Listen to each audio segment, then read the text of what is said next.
Good morning, afternoon, and evening, everyone. Welcome back to a fresh new episode of Knock of the Perch, a Manchester United podcast, where we discuss everything Manchester United. We are back from two comprehensive wins against Southampton and Barnsley, and we are on to the next game at Selhurst Park against Crystal Palace. Hey, Aruj, how you been?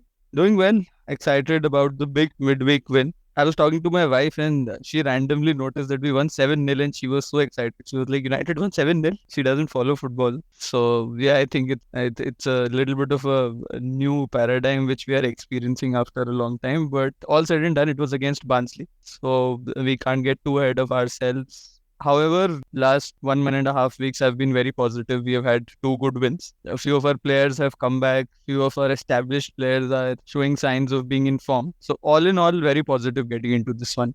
Yeah, two words for me would be cautious optimism. We still have won two games this Premier League season and lost two. And the big win came against Barnsley. We needed the momentum. We have the momentum now. Now it's time to prove your credentials at a stadium which hasn't been a good hunting ground for us. In fact, I saw the stat that we haven't won at Selhurst Park in the Premier League since 2020. So yeah, it is a bogey club for a lot of clubs, and turning that out like that for us as well. I do feel confident going into this game. Yeah, you use the word cautiously optimistic, and I think there's similar feelings. I am positive about this, but there at the back of the head there is that feeling that's not going to be easy, but fairly positive. And I think it's also a little bit about some bit of revenge, right? Crystal Palace took 6 points from us last season. It's never a good feeling losing home and away, especially to a mid of the table club like Crystal Palace. So I think the squad should be pumped to get some bit of revenge as well. Yeah, a very different squad we'll be facing. The last time we played them, Evans and Casemiro started at the base of defense. It will be a very different game this time. We have a few new players. We have a lot of players who are in good form. We have a good squad depth for once. So at every position that I can think of in United, we have two good players playing there. Obviously, I'm counting Anthony and Ahmad at right wing. But that being said, there's still two good players at every position. So we do go in this a bit more confident, a bit more prepared than the last time. There seem to be some patterns forming, but I won't be too optimistic because Crystal Palace are a team who can hit you on the back. They still have, even though they lost their best player in Michael Olise to Bayern Munich, who's been doing great there, by the way, scored 2 goals in the Champions League this time. But they still have a good spine of players. They have added well to it. They have a strong player in midfield, Adam Barton, who was there in the Euro England squad, who was knocking on the doors at Kobe Mainu. We could have started some games as well. We have a good attacking lineup of Eze, Mateta, and Nketiah, who has been added this. Even though Nketiah is not in a great run of form, he's just scored a goal in the midweek fixture. So Crystal Palace definitely are a stubborn team. They're not a team who are easy to defeat. However, they are also going through a bit of a rough patch. Last season, they finished very, very strongly. I think Glasner was in charge for maybe 9 games. He came in when Crystal Palace were close to getting into a relegation battle, but he came in and sort of took them out of it. And I think they had a very good finish. Maybe it was their best ever by points, 49 points, which is the highest ever that they have finished. In fact, he spoke about it recently, the fact that they had a very strong finish last season. It set up expectations which were not in line with where the club is. He spoke about the fact that, we are not suddenly going to turn 47 into 78 and get into a Champions League position. So the expectations need to be tempered. But at Selhurst Park, they will be a difficult team to beat. And we have seen that they're not playing like a small club. They're trying to set up their own very flexible style of play. They are maintaining possession. They are comfortable with the ball. Except for one game, they have had majority of the possession in the other three. And their average possession across the 4 games has been around 55%. Which is similar to Manchester United. So it will also be a battle of who is retaining more ball during the game. So that will be something interesting. Where I think we might be able to catch them is they have been having a few defensive errors. So it will be critical for us to maybe continue with some of that press that we saw in the first couple of games, invite some of those errors and then hopefully continue to be clinical and finish off those chances that we create. It's almost funny talking about defensive errors as the United fans because we've seen our most of them ourselves. But yeah, you know what I remember of Crystal Palace last season, besides from our whopping defeat at Selhurst Park, is choosing three of their players and going into double game week of a FPL season. I had all Mateta, SA, and Olise. And it was so exciting to see their brand of football, and they didn't disappoint. They gave a good host of points there.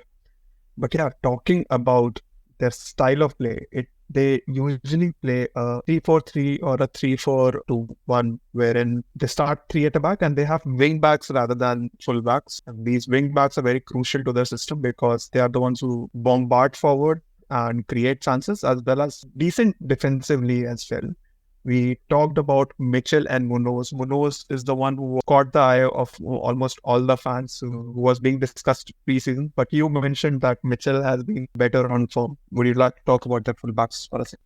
On the evidence of some of the gameplay that I saw, they are making a lot of attacks from the left, and which is where Mitchell is bombarding forward. Eze is obviously on the left, who tucks in sometimes, and that creates a bit of an overload on the left side. So Mitchell is doing very well. Munoz, obviously, we saw at least last season. This season, he's not been in top form. We saw at the end of last season, he has that ability to be on the right side of the D when it matters, and he has a mean finish in him. He can pass the ball.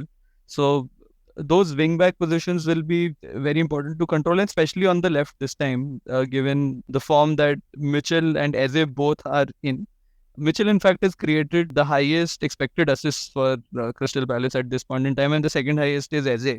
So there is no doubt about the fact that it is going to be from the left where we will have to be careful, and which is where their left versus our right in the form of Mazraoui and most likely Ahmad, in my opinion, will be very critical. We will have to ensure that Ahmad is tracking back and covering Mitchell when it is required. Mazraoui is at his defensive best when having to deal with Eze not allowing him a lot of space, because we have seen Eze can get a goal out of nothing. He has that potential. It doesn't matter what position he is in. He has that banger of a goal in him. He has already scored something like that this season. He has hit the post from outside the D. So that will be one key battle that I am looking forward to, and which is what maybe we might be able to exploit as well. If Mitchell is bombarding forward, an error, if we are able to induce there and pass the ball quickly to Ahmad, who will then run into space and create chances.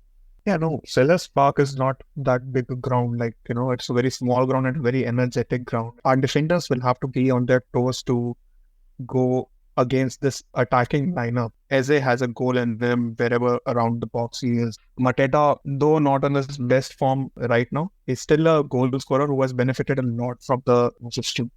And Nketiah was a great player I thought Nketiah and Emil Smith Rowe were great players for Arsenal. Arsenal get a good bit of business selling them to Palace and Fulham respectively. So yeah, Nketiah also has a game in them. Although Nketiah, I'd say, is not that great in a form because he hasn't played for 8. He has a goal in him as well. He went on to score in the Carabao Cup, so I think he's off the mark for Crystal Palace now. So he will also have some confidence. Eze scored in the Carabao Cup as well, and the only 2 wins that they've had this season are in the Carabao Cup. So maybe they would want to leverage some of that and build on that as well. Where do you see this match being won and lost? I'll talk about my key battles. My key battle would be Wharton versus Menu in the pivot midfield, because these are the areas where both the teams start their attack. Wharton is notorious for breaking chances and spreading the ball. He has a very good passing range, not unlike Menu. So who wins the midfield battle between these two will define the flow of the game for me. Who dominates on the ball, who dominates the possessions, and who makes the most out of the chances will depend on where Wharton versus Merino goes. Do you think this is a good game for Ugarte to start, given they're trying to build quickly? Because we have seen in the past that Crystal Palace, for all the possession that they try to maintain around 55-60%, they are very effective on the counter also. They are very effective with the direct play also. Seen Wharton make those slick one-touch passes and suddenly Eze is in a lot of space. So somebody like Ugarte, who is known to break down play, who's known to be slightly aggressive in the midfield, Is it a good game for him to get his debut in the Premier League?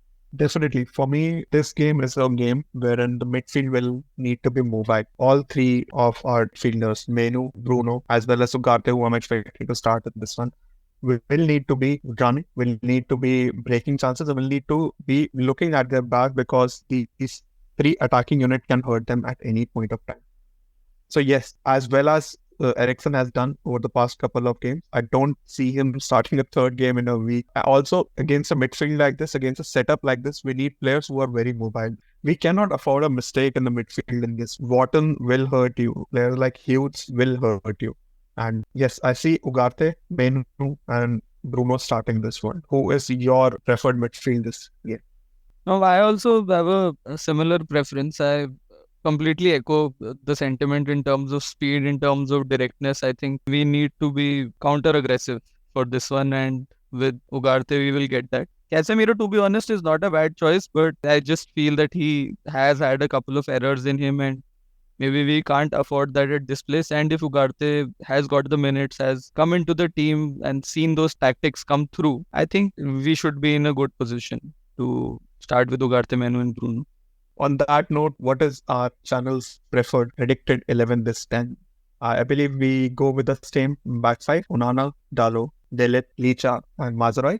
Yeah, Mazaroy on the right and Dalo on the left. So Agreed. yeah, I think the back five, we do not need to change anything. Although Malaysia is back training with the squad, not fit for this one. But good thing is we have one of the left-footed left backs back with the squad. Hopefully Shaw is back soon and we are stacked up in that department also. But yeah, coming back to this one, in midfield, we just spoke about it. It's going to be, for us, it's Ugarte, Menu as 6 and 8 and Bruno in that 10 role. What about attack? So yeah, we have had riches of form and when it comes to our wingers. For me, the starting attack should be Rashford on the left, Ahmad on the right, and Garnacho as a striker, or Rashford and Garnacho doubling between them as a striker. But yeah, for me, Zirkzee sits out this one. My main reason would be this is not a low block kind of situation where we need, Zirkzee picking out passes. I think this is going to be a bit more mobile game. I think this is going to be a bit more faster game. And since the fullbacks are so much ahead of the field, it gives chance for our wingers to exploit that space. I believe Rashford and Ahmad do it best, and Garnacho also can come in. And we saw Rashford can play up top as well. So these three would be my preferred attacking. What about you, Alex? I will differ a little there. For me, that presence of a somewhat of a striker in Zirkzee who can link up play well, I think will be critical. So for me, we need that striker position. And I'm also assuming that with Højlund regaining fitness for the last 30 minutes or so, maybe he will come in for that period. But I expect Zirkzee to start. That leaves us with two winger spots. Rashford, on the evidence of form, you pick him. There is no denying that. On the right wing is a bit of a tricky one, but I would stick with Ahmad. He has done nothing wrong. He has been our creative force. And Garnacho can once again maybe come on from the bench and impact the game. So my front three would be Rashford on the left, Zirkzee up top, Ahmad on the right. Brilliant. So we just differ in our predicted 11 for Garnacho and Zirkzee. Brilliant. Where do you see this game ending up? What is your predicted score for this one, Alex? I think we grab a 2-1 win or a 1-2 win away from home. I see Rashford continuing his form and grabbing another one, making it 4-3. And Højlund coming off the bench to score the winners. Seeing the Crystal Palace realities, I'm going to hit this one at 1-3. I feel this is our chance for our attack to shine. They have been doing that in the past two games. It's time to take some sort of revenge for the last year's 4-0 whopping. And yeah, I see a 3-1 coming here. That would be amazing. Yeah, my scorers would be all of the front three, which I mentioned before: Rashford, Garnacho, and Ahmad, with 3 assists from Bruno. Yeah, I think Bruno also is due a big game.